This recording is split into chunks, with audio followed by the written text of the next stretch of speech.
బాగా 100 ఏళ్ళు బతకాలని ఆశతో బాగా అందరూ హెల్త్ గురించి చాలా పాటలు పడుతున్నారు కదా.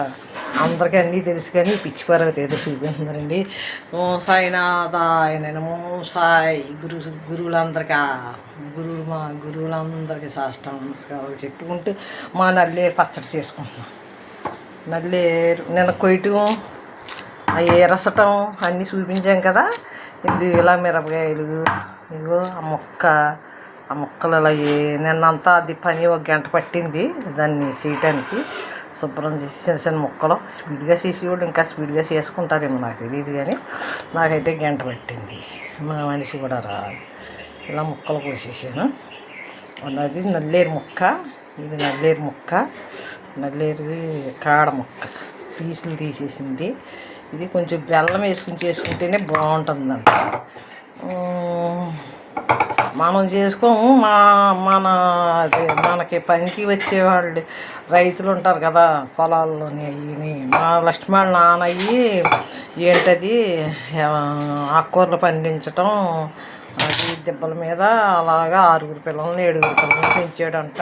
అందరినీ వాళ్ళు ఈ నల్లేరు పచ్చడి చేసుకుని తినేవారంట. వాళ్ళు ఎలా తీసి ఎప్పుడో తెలుసు వాళ్ళకి, మనకే ఇప్పుడు. అప్పుడు మనం ఇలాంటివి నచ్చవు కదా, ఇటువంటివి నచ్చవు కదా. బాబా గారండి పచ్చడి చాలా బాగుంది, ఎంత రుచిగా ఉందో ఆరగించండి. తర్వాత అరిటాకు ఎనపోస అన్నీ ఆ రైస్ తెల్ల రైస్ వైట్ రైస్ పెడతాను, శుభ్రంగా తిందాం ఇద్దరం హాయిగాని. ఇది నల్లేరు పచ్చడి అండి, నల్లేరు అందరూ చేసుకోండి అని చెబుతానికే వీడియో తీస్తున్నాను. బాబా అందరూ అన్నం ప్రశాంతంగా కూర్చుని ప్రశాంతంగా తింటే ఆరోగ్యంగా ఉంటారు. ఎక్కడికో పరిగెత్తి అడగడుగు వచ్చి ఆ అన్నం ఈ అన్నం టకటక తినేస్తే ఆరోగ్యంగా ఉండదని చెప్పు బాబా. ఇదండి మా బాబా గారి నల్లేరు పచ్చడి మామూలుగా లేదండి. దేవుడు తీసిన తర్వాత ఆ దాకలో అడుగుది మా లక్ష్మిని చూసాము, చాలా ఇంకా అదిరిపోయింది. మొన్న చేశాను, ఫస్ట్ నేనే చేశాను. అది ఏంటంటే కొంచెం మినపప్పు వేసేసాను, ఎక్కువ నిల్వ ఉంటుంది, అది గట్టిగా ఉంది. బెల్లం కొంచెం వేసి కొంచెం అల్లం పచ్చళ్ళలా ఉంటుందన్నమాట. దీంట్లో కొంచెం నీళ్ళు కలుపుకుని ఇడ్లీలో కూడా నంచుకోవచ్చు. నేనైతే చట్నీలు చేసుకోను, మా అబ్బాయికి అయితే రోజు చట్నీ ఉండాలి. ఎంత రుచికరం పచ్చళ్ళు ఉన్నా కొబ్బరి చట్నీ రోజు ఉండాలి, శనగులు చట్నీ ఏదోటి ఉండాలి. అటు మా వారికి వరకు ఆయనకి అలాగే అలవాటు. తర్వాత కొంచెం మారేది, ఇప్పుడు మా అబ్బాయి మారలేదు. అలా ఎప్పుడు చెయ్యాలన్నమాట. ఇదండి పచ్చడి, నల్లేరు పచ్చడి.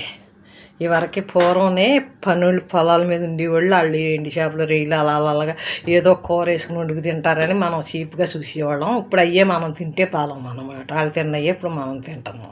తినాలి, ఎవడో కొర్రలు తినమన్నాడు, ఆడెవడో ఇది తినమన్నాడు అని కాదు. మన పూర్వం పొలాల్లో ఉన్న వస్తువులే తింటే ఆరోగ్యంగా ఉంటామన్నమాట.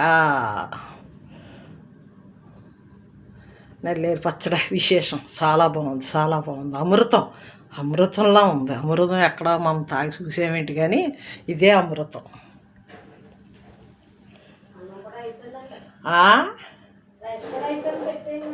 అమృతం